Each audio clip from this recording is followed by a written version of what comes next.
Coucou. Alors on va parler d'hôtel aujourd'hui. Rassurez-vous, je vais pas y amener quelque chose de religieux parce que moi ça me parle pas. Je vais vous parler de moi, mon nouvel hôtel. Alors je vais pas forcément vous décrire tout l'hôtel parce que c'est pas forcément intéressant pour vous, mais de qu'est-ce que c'est et à quoi ça peut servir si vous décidez de vous faire votre propre hôtel.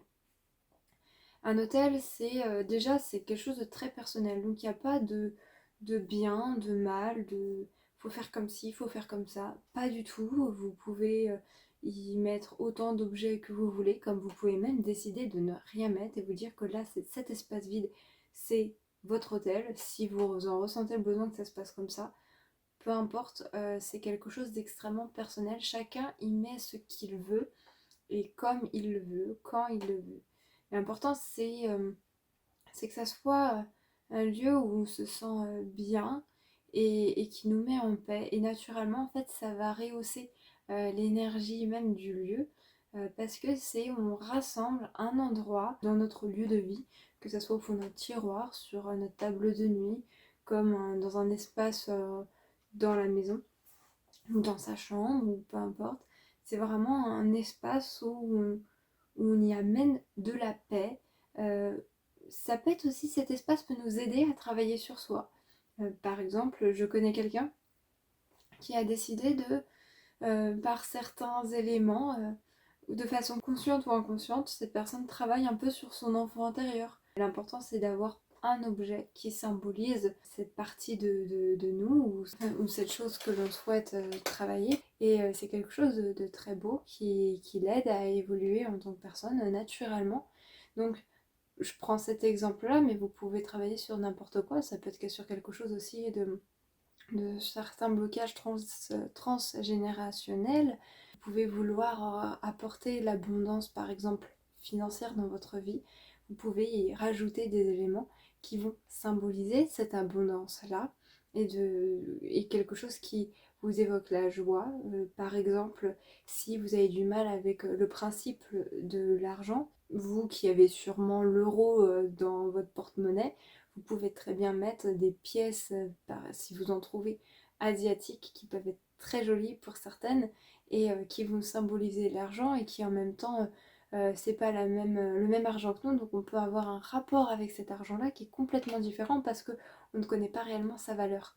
Donc ça peut symboliser ça tout simplement. Il suffit des fois pas grand-chose ou des objets symboliques ou des dessins ou même des mots écrits. Vous pouvez y mettre des cristaux, vous pouvez y mettre des bougies. En fait, vous y mettez vraiment tout ce que vous voulez. Ça peut être quelque chose de très chargé comme pas du tout chargé. Voilà, c'est quelque chose qui vous est propre et c'est votre espace à vous et à personne d'autre. Certaines personnes vont aimer venir méditer devant régulièrement ou tous les jours ou faire une prière ou donner une intention ou faire du yoga ou peu importe. Il n'y a pas de bons rituels ou de mauvais rituels. Vous n'êtes même pas obligé d'avoir un rituel, ça peut être juste le regarder du coin de l'œil comme ça, parce que ça vous fait plaisir, ça vous fait du bien. Vous dites, moi j'aime faire ça, j'ai pas forcément, je sais que je vais pas avoir forcément l'impulsion d'aller régulièrement faire déposer une intention ou une envie, je sais pas, je serai sûrement amenée à le faire, mais je sais que je vais pas le faire tous les jours. Si je le fais, ça sera de façon occasionnelle quand j'en rens- j'en ressentirai le besoin. Et, euh, et voilà, donc moi, je sais que l'utilisation que je vais en avoir, c'est plutôt de me dire, j'ai cet espace-là où je matérialise en fait la spiritualité dans la matière, dans mon lieu de vie. Et comment dire, j'y rajoute une atmosphère un peu plus sacrée à comment dire, à la spiritualité qui pour moi est important dans ma vie. Après, il y a aussi des choses qui vont venir m'encourager. Par exemple, les cartes que vous verrez, c'est des cartes sur quoi en ce moment je suis en train de travailler personnellement. Donc voilà, ça ne me gêne pas que vous regardez ces cartes parce que vous ne comprendrez pas forcément la signification pour moi. Après, moi, voilà, j'ai aimé rajouter de l'encens, des bougies. Les bougies parce que c'est le feu et le feu c'est la lumière. C'est déjà une énergie qui va ramener augmenter en fait la vibration de la pièce déjà naturellement. Et le fait de rajouter plusieurs lumières, ça rajoute cette énergie assez haute. J'ai acheté aussi récemment des petits Bouddhas. Chaque Bouddha m'a coûté moins de 2 € l'unité. Donc voilà, en ce moment, je vous fais de la pub, hein, je n'ai pas de partenariat, mais si vous voulez acheter des mini Bouddhas chez Jiffy, bah, vous pouvez, ils sont pas chers. Et moi, j'ai vraiment eu un coup de cœur sur ces deux-là. Après, il y a eu aussi des choses que j'ai créées moi-même, des cadeaux qu'on a pu me faire, ou alors certaines pierres qui me parlent, ou des cadeaux que j'ai pu me faire à moi-même. Donc voilà, c'est vraiment quelque chose qui nous est propre, avec des symboliques toutes particulières. L'importance dans l'hôtel, c'est que vous y rameniez un lieu, on va dire, de paix dans la matière. Alors ça ne veut pas dire que vous devez être en paix seulement quand vous regardez ce lieu, pas du tout, mais c'est que ce lieu peut vous aider à ramener en fait un sentiment de paix, à vous ramener une légèreté ou quelque chose de chaleureux, un certain bien-être. Euh, voilà, pour moi en fait l'hôtel c'est important, j'ai ressenti le besoin de le faire maintenant parce que avant voilà j'ai rangé juste mes pierres de lithothérapie et là j'ai décidé de les ranger à un autre endroit de ma chambre où elles auront une autre place. Je pense que c'est important de différencier les deux, comme ça je peux amener du changement quand je ressens le besoin et donc comme ça l'hôtel va évoluer en même temps que moi. Et si un jour je décide d'arrêter d'avoir un hôtel, et ben j'arrêterai d'avoir un hôtel, il n'y a pas de mal à ça. On peut avoir aussi plusieurs hôtels, on n'est pas obligé d'en avoir qu'un, je tiens à préciser au cas où vous posiez la question. Euh, Si vous ressentez le besoin d'en avoir un dans chaque pièce, n'hésitez pas. Après, il ne faut pas oublier que la spiritualité et la paix intérieure s'arrêtent intérieure. On n'a pas forcément, comment dire, c'est pas forcément l'hôtel qui doit nous ramener ça, ça peut nous aider. On va dire, un peu, d'une certaine manière, euh, un outil que l'on peut utiliser ou pas. Mais on doit avoir cette capacité. Enfin, on doit pouvoir aussi apprendre à ramener cette paix intérieure dans n'importe quelle situation, même quand on n'a pas forcément d'hôtel. Après, on peut avoir aussi des hôtels de façon symbolique à nos yeux qui sont transportables. Ça peut être qu'un seul objet, par exemple une pierre de lithothérapie qu'on peut décider de garder toujours dans notre poche ou dans notre sac et que dès qu'on va cricher chez quelqu'un quelque part, eh bien on le sort sur la table de nuit, par exemple, tout simplement.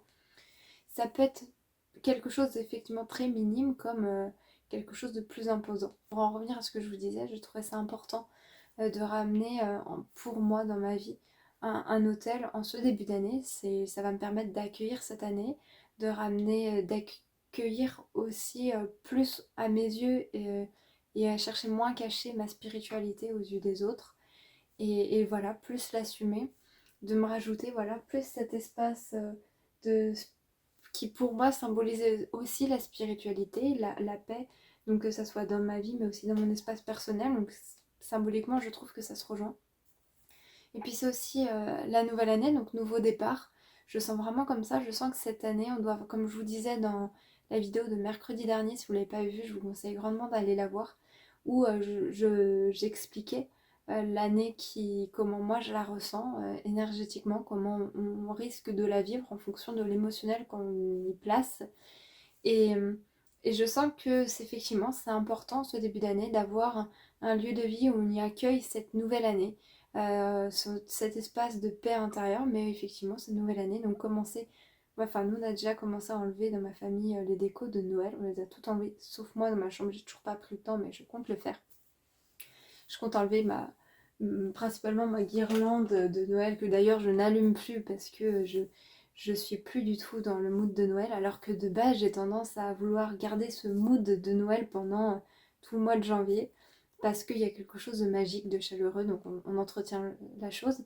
Après cette année ça reste encore différent parce qu'il y a déjà des bourgeons qui commencent à apparaître, il fait pas si froid que ça en ce mois de janvier. Euh, donc il y a quand même quelque chose où on a ce sentiment, plus il fait beau régulièrement, donc que le printemps est déjà là, qu'il y a déjà une sorte de renaissance.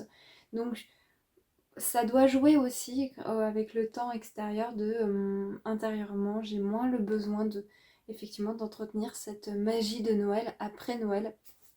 En tout cas, cette atmosphère cocooning, là j'ai envie de le faire de façon différente, de façon plus proche de la spiritualité, de peut-être même de la nature, etc. Je voulais vous partager ça parce que je me suis dit peut-être que pour certains ça vous parlera et que vous aurez vous aussi envie de créer votre hôtel si ce n'est pas déjà fait, ou alors de le réactualiser avec cette nouvelle année, avec votre évolution. Certains peuvent même ressentir le besoin de changer son hôtel tous les jours ou plusieurs fois dans la même journée. C'est pas grave, faut vraiment s'écouter, faire en fonction de son ressenti, de ses besoins. Il y a vraiment aucune règle, aucune loi en fait. L'importance, voilà, c'est que c'est un lieu qui vous rende bien, qui peut potentiellement vous aider à évoluer. Je pense que naturellement, si c'est un lieu qui vous rend bien, ça va vous aider aussi à évoluer.